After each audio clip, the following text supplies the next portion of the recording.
ایک دن آپ علیہ السلام نے اپنے بیٹے عیسو سے کہا کہ شکار کر کے لاؤ اور کھانا تیار کرو تاکہ میں تمہارے لیے خیر و برکت کی دعا کروں۔ عیسو چونکہ شکاری تھے اس لیے شکار کے لیے نکل پڑے۔ آپ علیہ السلام کی زوجہ رفقہ نے چھوٹے بیٹے یعقوب علیہ السلام سے کہا کہ وہ اپنی بکریوں میں سے بہترین بکری کے 2 بچوں کو ذبح کر کے ان کا ایسا لذیذ کھانا تیار کریں کہ والد ان کے لیے دعا کریں۔ حضرت یعقوب علیہ السلام نے بکری کے 2 بچے بھونے، ماں نے عیسو کے کپڑے انہیں پہنائے اور ان کے ہاتھوں اور گردن پر بکری کی کھال پہنا دی، کیونکہ عیسو کے جسم پر بڑے بڑے بال تھے اور یعقوب علیہ السلام کے جسم پر بال کم تھے۔ حضرت یعقوب علیہ السلام نے جب کھانا والد بزرگوار کی خدمت میں پیش کیا تو حضرت اسحاق علیہ السلام نے دریافت کیا کہ تم کون ہو؟ حضرت یعقوب علیہ السلام نے عرض کی کہ آپ علیہ السلام کا بیٹا ہوں۔ حضرت اسحاق علیہ السلام نے انہیں اپنے سینے کے ساتھ لگایا اور پیار کیا اور کہا کہ آواز تو یعقوب کی ہے لیکن کپڑے اور جسم عیسو کا ہے۔ جب کھانا تناول فرما لیا کہ تو اپنے بھائیوں میں قدر و منزلت والا ہو۔ ناظرین گرامی، کچھ دیر بعد بڑے صاحبزادے شکار کا گوشت لے کر خدمت میں حاضر ہوئے اور تناول فرمانے کی درخواست کی، جس پر حضرت اسحاق علیہ السلام کو بڑا تعجب ہوا۔ وہ گویا ہوئے، اے بیٹے یہ کیا ہے؟ عیسو نے کہا کہ یہ وہ شکار کا گوشت ہے جس کی آپ علیہ السلام نے مجھ سے فرمائش کی تھی۔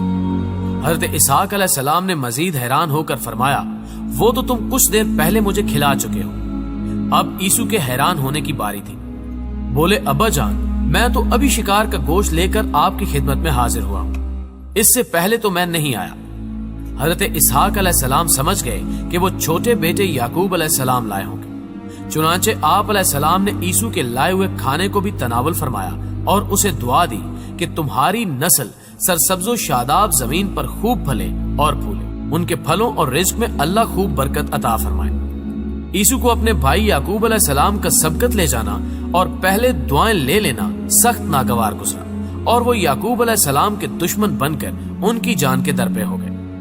والدہ نے جب عیسو کے غم و غصے کو دیکھا تو انہیں خوف محسوس ہوا اور انہوں نے چھوٹے بیٹے یعقوب علیہ السلام سے کہا کہ تم فوری طور پر شام چھوڑ کر اپنے ماموں کے پاس حران چلے جاؤ، مجھے ڈر ہے کہ عیسو تمہیں قتل نہ کر دے۔ جب بھائی کا غصہ ختم ہوگا تو میں تمہیں واپس بلوا لوں گی۔ حضرت عیسیٰ علیہ السلام کو بھی معاملات کی نزاکت کا احساس تھا، چنانچہ انہوں نے اس فیصلے کی حمایت کرتے ہوئے حضرت یعقوب علیہ السلام کو فوری چلے جانے کا مشورہ دیا۔ حضرت یعقوب علیہ السلام والد اور والدہ سے دعائیں لے کر ملک شام سے ہجرت کر گئے۔ ناظرین گرامی، اس سے آگے کیا حالات و واقعات رونما ہوئے یہ ہم اگلی ویڈیو میں بیان کریں گے۔ آج کی ویڈیو بس یہیں تک، جلد ہی اس سلسلے کے ساتھ جڑے حالات و واقعات لے کر آپ کی خدمت میں حاضر ہوتے ہیں۔ امید ہے کہ آپ کو آج کی ویڈیو پسند آئی ہوگی۔ ویڈیو پسند آنے کی صورت میں اسے لائک کیجیے اور ہمارے چینل کو سبسکرائب کرتے ہوئے ساتھ موجود گھنٹی کے بٹن کو بھی دبا دیجیے تاکہ ہر نئی آنے والی ویڈیو کی نوٹیفیکیشن باقاعدگی کے ساتھ آپ تک پہنچتی رہے۔ آج کی ویڈیو میں بس اتنا ہی، اگلی ویڈیو تک کے لیے اللہ نے